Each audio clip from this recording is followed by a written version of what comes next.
Welcome back to the WFT Declassified Podcast. It is your host, LE, and we got Eric with us as always. Eric, how you doing? Doing all right. Long week. We're in the middle of it. We're going to get through it together. We shall get through. Talk a little Commanders football. Little Commanders. Give us that last little bit of adrenaline for the push to the end of the week. That's right. That's right. And shout out to our other co-host, Brian, who is somewhere in Ibiza, the Bahamas, came out somewhere on the map. He is there on vacation, chilling. What's up, Brian? I'm a little jelly. What's up, Brian? Hope you're doing well. And if you are listening, we hope you are doing well as well. All my audio listeners, what's happening? Thanks for listening, especially those of you who have been with us since the beginning. You know, Eric and I started this thing from day number one. I guess you're my day one homie with this podcast thing, Eric, huh? We're OGs, as it were. And everybody on YouTube, what's happening? Glad to have you with us as well. Tonight, we're going to talk about a couple things. We're going to talk about how much of a need is tight end in our offense right now, especially heading into the draft. And then we're going to talk about Chase Young's future. And there's a lot there to unpack. Let's start with the tight end position, Eric. Last year, we had three primary tight ends. We had Logan Thomas. Of course, he had his injuries last year. Ricky Seals-Jones and John Bates. Don't talk to me about the other guy that we got from like the CFL experimental program. Wasn't it? Ladies' man, Sammy Reyes. Yeah, I don't want to hear about him. But so going into this season, Logan Thomas is recovering from his injury. Last year, Logan, I think, is obviously like our primary tight end when healthy. Health is a key term there. But he's still recovering. He's extremely productive. Last year, he had 18 catches, 196 yards. Excuse me. Yes, that's actually right. Yeah. He had 25 targets, 18 catches, 196 yards. Of course, he had the injuries. Seals-Jones had 30 catches, 271 yards. And John Bates had 20 catches, 249 yards. So, Eric, Ricky Seals-Jones is no longer here. He now went to the Giants, and that's where he's going to play next season. In your opinion, do we need to address tight end early in the draft? Early, if we do need to address it early, from where I'm sitting, I don't think so. But if we do, then Logan Thomas's injury is a lot worse than we thought it was. It just depends on where he's at in his developments. I do think they add a tight end. I do think they'll draft a tight end or add one as a UDFA. Because, going in, you've got Logan Thomas coming off the injury. Ricky Seals-Jones, as you said, is elsewhere. John Bates, very promising rookie year, but he's still young, and he may be your first string tight end early on, depending on how well Logan Thomas's recovery is. And again, Mr. Eye Candy, Sammy Reyes may or may not be anything worth talking about. He'll be back. We'll see what he can do. So I don't think they need to draft a tight end early. I think day 3 or undrafted free agent is probably the way they're going to go with that, but you never know. Yeah, tight end is one of the most difficult positions to transition into out of college into the NFL because you really have to learn two positions. You have to learn offensive line, and then you also have to learn, being a receiver in the NFL. I think I actually don't think that they're going to address this in the draft at all, or at least really, really late, like you said. I think this is more likely to be addressed via late free agency, where you're going to get a veteran who has some playing experience to stick in there. Because we lost Ricky Seals-Jones, I don't think you can just find a 7th round pick, 6th round pick, and expect to get something out of them. You're right about John Bates. I mean, there's a very real possibility he could be a starter for us. But if he starts, who's backing him up? You know what I mean? We don't really have anybody in that role, and I don't think you're going to put a 6th or 7th round pick there. So I think that's probably going to be a free agent that we pick up somewhere down the line. You think free agent already? Right? Because I think if it was going to be a free agent, we may have already address that? No, I think Ricky Seals-Jones like the best free agent tight end available? He was, and I'm not talking about somebody of even that magnitude, that level. I think it's going to be somebody who's played in a couple games, has some experience, a good blocker, and can catch a couple passes, but not somebody on that level where you're expecting a lot of contribution from. Especially because Logan Thomas is going to get healthy at some point. I mean, we don't know right now. It's very early in the offseason, so he could be ready early in the season. We just don't know. But I think you can't take that risk going into a season where you expect to be competitive. So I do expect them to address that position. And like I said, I do believe it's going to be free agency. Interesting. So if I'm tossing a name out there as a draft pick or undrafted free agent day 3, I like the name Jeremy Ruckert from Ohio State. We love our Ohio State receivers. We might be looking at our Olaves and our Garrett Wilsons, or what's his name? Not Garrett Wilson, whatever his name is. I don't care. It's not coming here. No, there's a tight end. Not a lot of production in college, but potentially a decent player. But again, he's a day 3 pick, possibly undrafted free agent. I don't know, if they're going to, I don't know, that they're going to invest high draft capital in a tight end. Like I said, I agree with you. I think Logan Thomas is probably going to be able to play at least in the first month of the season. Mm-hmm. Yeah, it's really more just depth and precaution at this point. So, Eric, Logan Thomas, when healthy, do you consider him to be a long-term top flight tight end for us, or is that a position that you think we need to look to upgrade over the next year or so anyway? No, I think he showed he could be productive in 2020. Prior to that, I didn't think he was going to be much. I wasn't. Even the first half of 2020, I really wasn't that impressed with him. He really came along. He played really well, produced really well.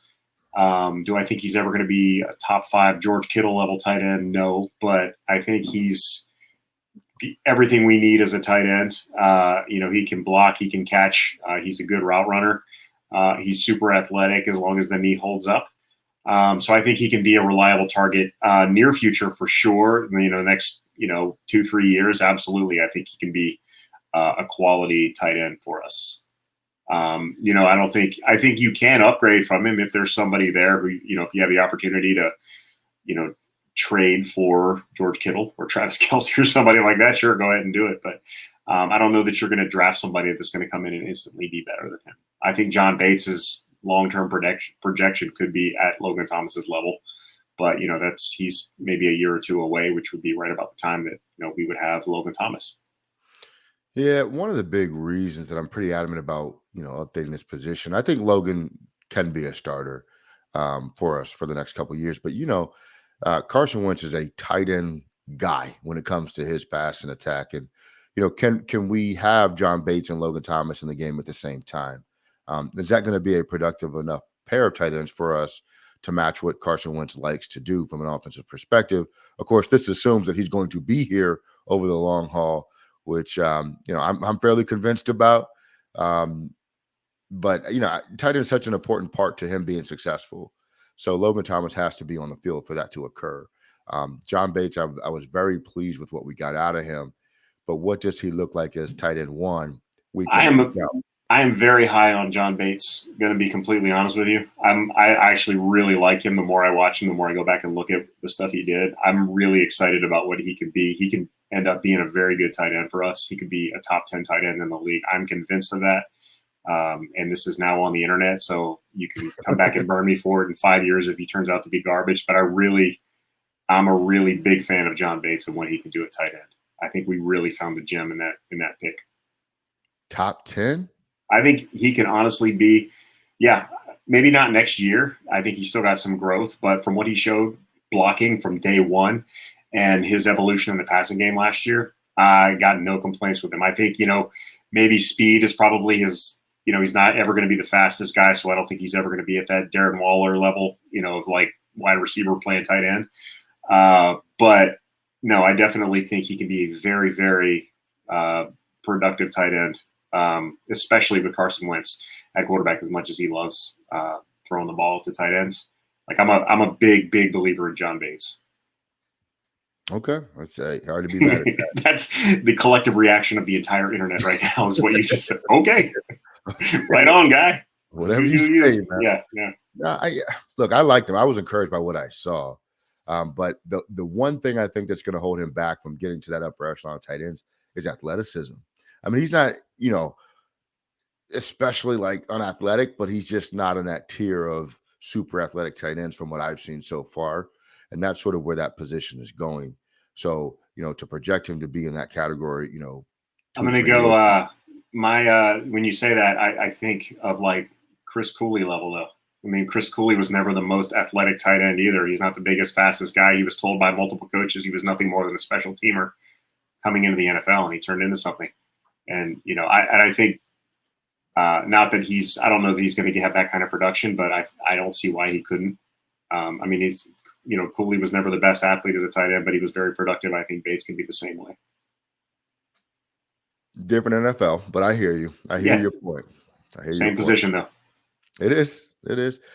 Some tight ends that are still free agents, Eric, tell me if you want them or it's a hard pass for you. Jimmy Graham's still out there. He's 35. I mean, yeah.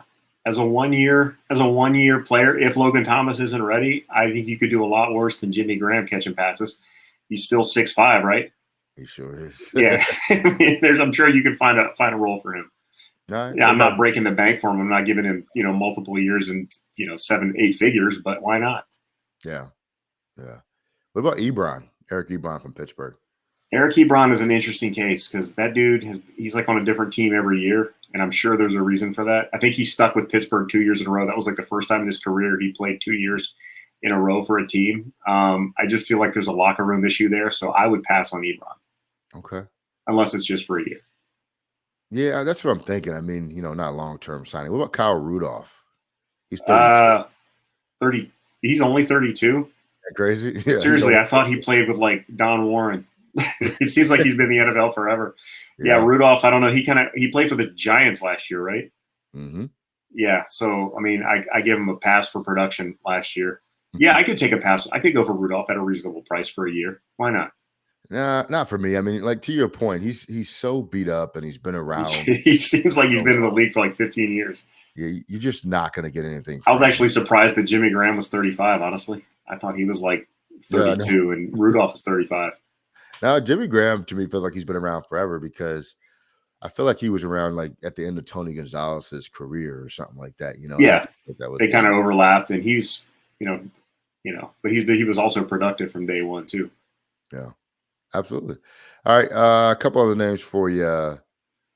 Jared Cook from the Chargers is out there still, believe it or not. Wow. Yeah. I mean, some of these guys are going to get signed. They're going to get snatched up around training camp time, maybe week 1. You see what I mean? Cook is what, 30? He's another 30-plus guy, right? 35, yeah. 35?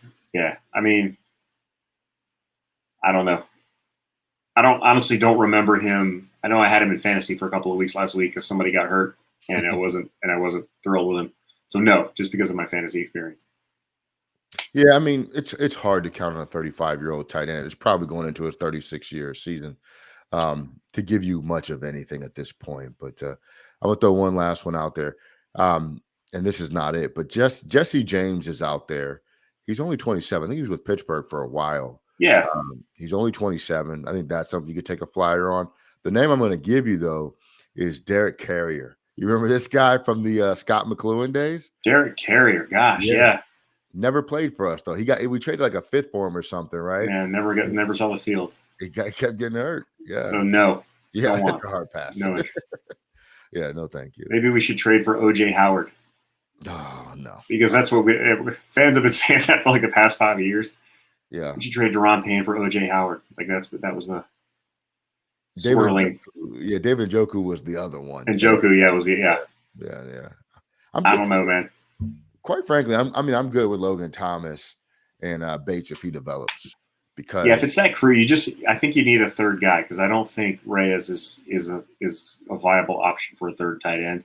Yeah. And depending on where Logan Thomas is at in his recovery, that's my only concern. But yeah, if one of those guys wants to come here for a reasonable salary, because I don't like somebody like Kyle Rudolph or Jimmy Graham, I think they're going to want a lot of money, even though they're long in the tooth. I think they still feel like, especially Rudolph at 32, I really feel like he probably would think that it's probably why he's still a free agent, but he feels like he can, get a decent payday. And some of those guys are going to sit around till the end of camp when somebody gets hurt.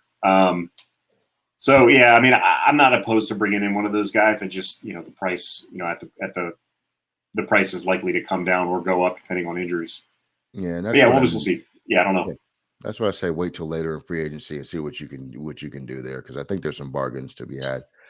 All right, let's change gears. Let's talk Chase Young. Chase Young is, for some reason, becoming so polarizing within our fan base. Yes, he had 1.5 sacks last year, but he also got hurt. He's still probably our most talented in terms of pure and raw talent that we have on the team. But the fans seem like they're starting to turn against him a little bit. Eric, can you explain why this is occurring? So what have you done for me lately? Um, he was not great last year. And I think him staying away from OTAs and all the offseason stuff last year, going on Family Feud and NFL Network, doing all this stuff while he wasn't at OTAs, and then not producing when he got on the field. And he did make some impact plays. I mean, you go back and watch the plays from last year. He did some good things, and there were some plays. Some of the stuff doesn't show up in the stat sheet, but the overall lack of production or perceived lack of production, on top of not being at organized workouts last year, I think kind of soured some fans, because now they're looking back at that rookie year and they're like, well, man, he only had 7.5 sacks his rookie year and blah, blah, blah, blah, blah. You look at things through a different lens, when the production isn't there in year two. So the rumor is that he's going to be in the offseason program this year. So he'll be out there Monday when they start. I hope he can come out and produce, but I think that's kind of the perception of why he's some of the fans have soured. I personally have not. I think he's going to have a good year. But yeah, I can see why some people have kind of, soured on him a little bit. Yeah, it's really driving that narrative. I think you're spot on. I think, when you don't have the success that you want to have, and then you're not a part of what we traditionally think is necessary, but it's completely voluntary, I think fans start to say, oh, well, see, that's why, or he's not committed, or he doesn't care about the football team, or, whatever it is. But, it's hard to judge another grown man's life and what they have going on. I mean, granted, you did see him on Family Feud, Yeah. but outside of that, there might be reasons in his life why he's not around. But I think to completely sour on him at this point, I think is foolish, because, we don't have enough of players with his talent level on this roster. We need more of those, not less of those. And you're right. I've been watching some of these games back from last season. He's always just about to get a sack, and then something happens. The quarterback gets rid of the ball, somebody else comes in and takes it from him, or there's a penalty or whatever it is, holding, all kinds of things. But he was impactful in terms of pressures, and I don't know if that showed up on the stat sheet or not. But when you watch the game, you can see his burst off the line of scrimmage. Now, there are certain things he has to work on, but I think those are correctable things that he has to fix. I think that he is going to have a significant impact in this coming season. Eric, I like to go back to this just because of the reaction that we got when we did it. I knew it was coming. You knew this is coming. Last year, we said, I said to you, give me your projection for Chase Young, and your projection was who? Mario Williams. And there was a lot of hate on the internet for that. My projection was, if I'm not mistaken, I think I said Bruce Smith. Did I say Bruce Smith? No, but you said somebody like ridiculously Hall of Fame caliber. I'm sure it was. I thought you said Julius Peppers, didn't you? You were a Julius Peppers guy. I thought it was J.J. Watt. J.J. Watt. Okay, I'll give you that. And then I think we also talked about the Clowney comparison in terms of him just being better against the run and maybe not producing as many sacks. But now that we've kind of seen him for a part of another season, minus the injury, does your projection for him change in terms of that career arc with Mario Williams, or where are you at now with that? I mean, stats-wise, we better hope he's Mario Williams at this point, because I think Mario Williams had like 19 sacks through 2 years, so he's way behind the pace. Like y'all sleep on Mario Williams. You're acting people. I'm still bitter about this because folks still acted like I was comparing him to some bum. And Mario Williams had like almost 100 sacks for his career. He was an excellent player for a long time. So I'm going to stick with that comparison because I still see that in his game. Hopefully the production amps up and actually matches that. But Williams, to me, is still a great comparison for Chase Young, and I have no problem sticking with it, despite what Twitter thinks of it. Yeah, I mean, it just, from the hype that was around, I think that's a big part of the problem. See, I don't believe the hype right away. So people just hate on me because I don't believe the hype right away, and it turns out I'm right. By the way, Williams, he's my new guy because Charlie Casserly got fired because he picked Mario Williams, basically, and it turned out he was right too. So I'm being Charlie Casserly on Mario Williams Island. I'm trying to update my projection. I think it's hard to. I'm going to stick with my JJ Watt projection because I think he can get there with just improving his skill set and really understanding the NFL a little bit better. Let me ask you this though. So there are some top flight. I'll give you another comparison too. Yeah, yeah. Go ahead. Give you Go another ahead. one. Simeon Rice. Go back a little older. Ooh, It's Simeon Rice. another solid. I mean, that's another stats wise, production wise, physique wise, I mean, similar player. Yeah, he was with the Bucks for a while. Did he Yeah, also play for Cardinals the and Titans? Bucks. Yeah, he was a Cardinal and I think he was a Cardinal. I got to Google Yes, it now, you're but correct. I'm yeah. looking at it right now. Yeah. 122 sacks for his career, 25 forced fumbles. Okay, maybe so. Five- Simeon Rice is a little high for Chase Young.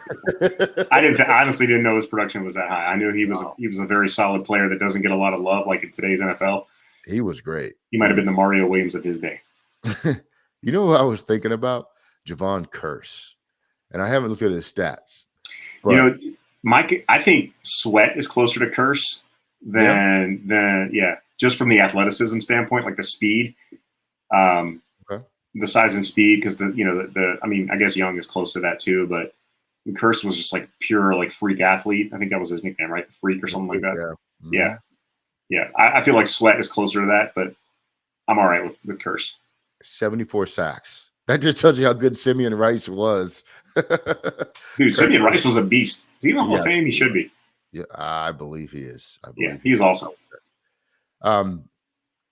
Looking at the modern like premier edge rushers in this league, I'm gonna throw some names out there and tell me if you think that Chase Young is in that class or can be in that class or not. Let's start with Myles Garrett in Cleveland. Not in that class, but can be in that class. I'm gonna just go ahead and give you my canned answer for Young. He can be as good as anybody in the NFL from his measurables. He can be as good as anybody in the NFL. I'll tell you if he is or isn't. And no, he is not Myles Garrett yet. Myles Garrett is a beast. Like Myles Garrett is a stud. Front. Yep. He had 18 sacks last year. No, I'm sorry, 16 sacks last year, 12 his rookie season. That wasn't his rookie season. 13 his rookie season. No, 7 his rookie season. 13 his second year. 10 the third year, which he got suspended, I believe. 12 the year after, and 16. So he has 58 sacks in 5 seasons. Yeah, he's a monster. He is a beast. Chase got some work to do. What about TJ Watt in Pittsburgh?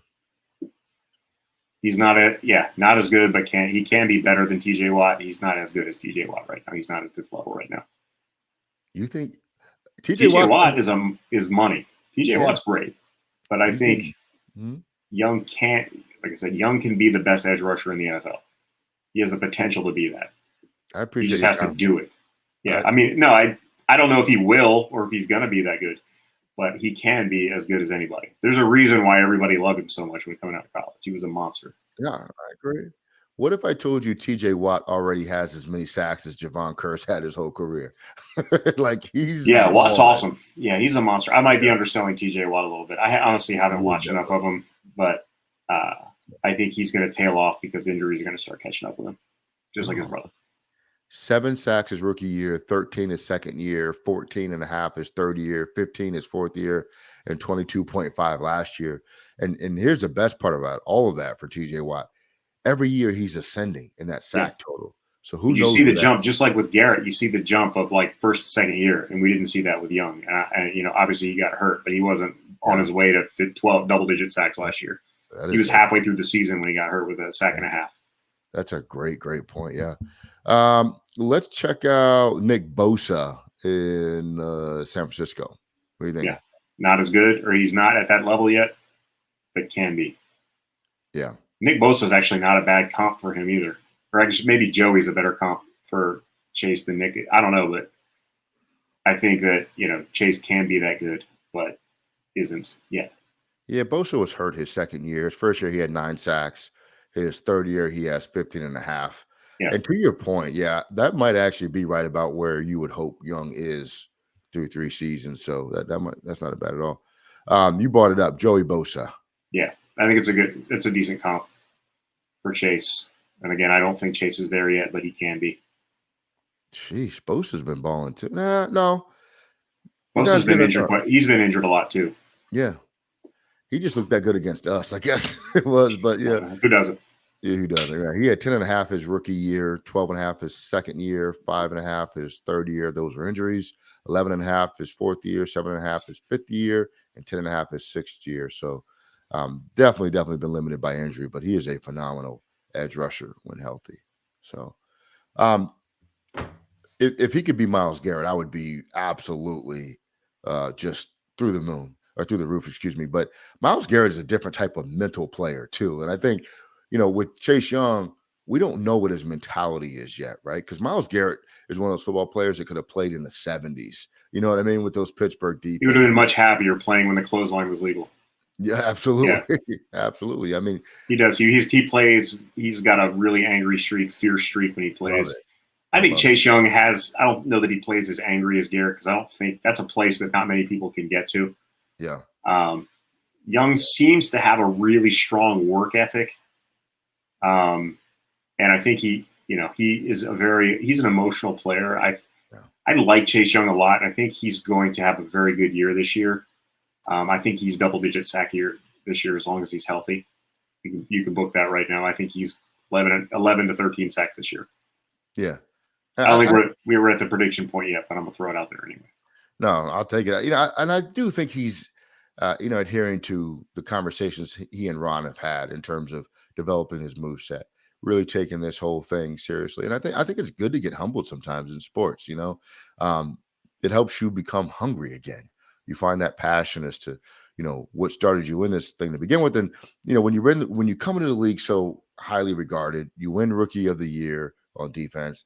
It's kind of like you made it, and last year maybe was a reality check for him. And, you never want to see anybody go through any injuries. And I hope he is fully recovered and fully healthy. But it's not yet time to give up on him, fans. I think we are yet to see his best. That is coming very, very soon. I, too, think he will be a double-digit sack guy this year. And honestly, he should be a double-digit sack guy every year with Montez Sweat on the other end. Those two have to learn how to play together in a way that complements each other's style because they do different things, even though they're both extremely athletic. I think those two, man, they can figure that out. That is an edge rush duo. Especially with what's in the middle, with Allen and Payne in the middle.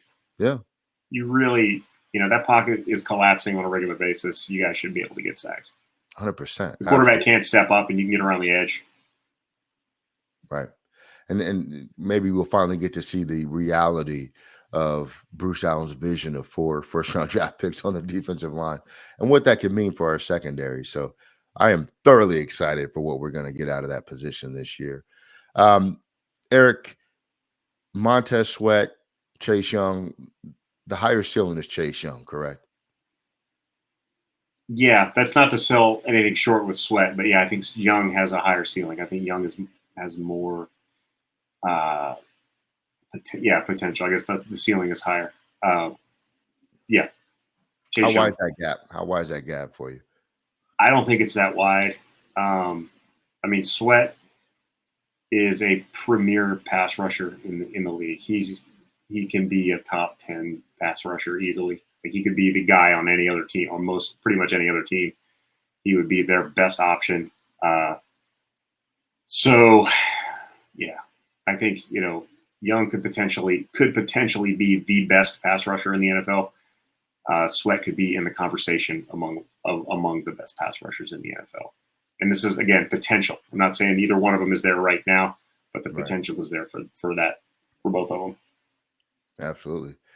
All right, Eric, any final thoughts on Chase Young or the tight end position coming up? 25 sacks. And John Bates is going to the Pro Bowl. Bold predictions right here. Good. Don't get any more bold than that. I'm going to say this. I got Chase Young. I'm going to say 16 sacks just because. 16. Yeah, I think teams will be down more this year than they were to us last year because of the upgraded quarterback. And that means our defensive ends can pin their ears back and go quarterback hunting. Love it. Tight end wise, I do think we're going to address that in free agency shortly after the draft. So stand by for that. I'll go 25 between Young and Sweat. Okay. They'll combine for 25. I can't be mad at that. That's a pretty good prediction right there. That's a lot of sacks, a lot of pass rush. I think we can be higher than that, though. I do think we can beat that. All right. Party people, thanks for listening. Thanks for checking us out. Tell a friend to tell a friend. Like, subscribe, leave a review wherever you're listening or watching. We appreciate you. Peace.